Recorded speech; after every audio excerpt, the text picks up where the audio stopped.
Hey, good afternoon. Hope you're having a really great day. Earlier this week, there was yet another assassination attempt against President Donald Trump. And I wanted to come with a couple of thoughts as well as an opportunity for you.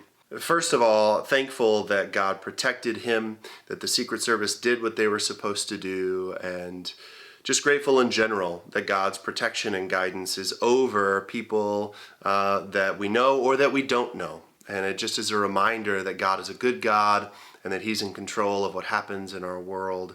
Two, God, I don't believe ever desires violence against another person to be the answer. And so we push back against that, against hatred, against violence, whether that's toward a political candidate or a different leader or the oppressed or the poor. Violence and trying to hurt each other is never according to God's design. And so we just really want to push hard against that.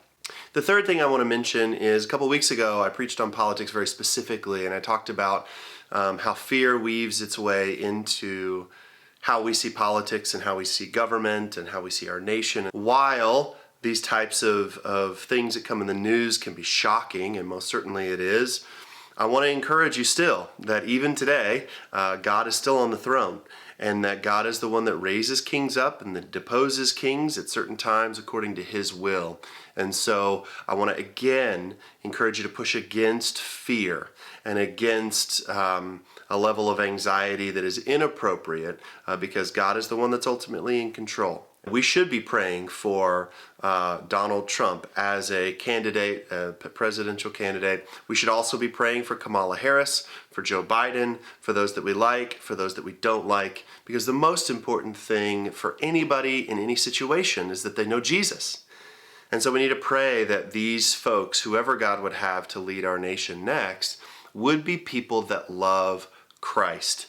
That's what's most important in the midst of any situation. And so would encourage you to take some time and to pray over all of those in places of power, seeking places of office, whatever that might look like.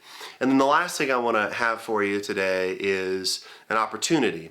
On Sunday, right at the beginning of our time together, at 9 o'clock sharp and at 10:30 sharp, we're going to take the opportunity to pray for our leaders, to pray over our nation. And so if you are interested in being a part of that, I would encourage you to be there in the sanctuary right at 9 or right at 10:30 on Sunday so that we can take a moment to pray before we enter into our worship service. So again, I love you. Hope you're having a really great week, and just wanted to encourage you.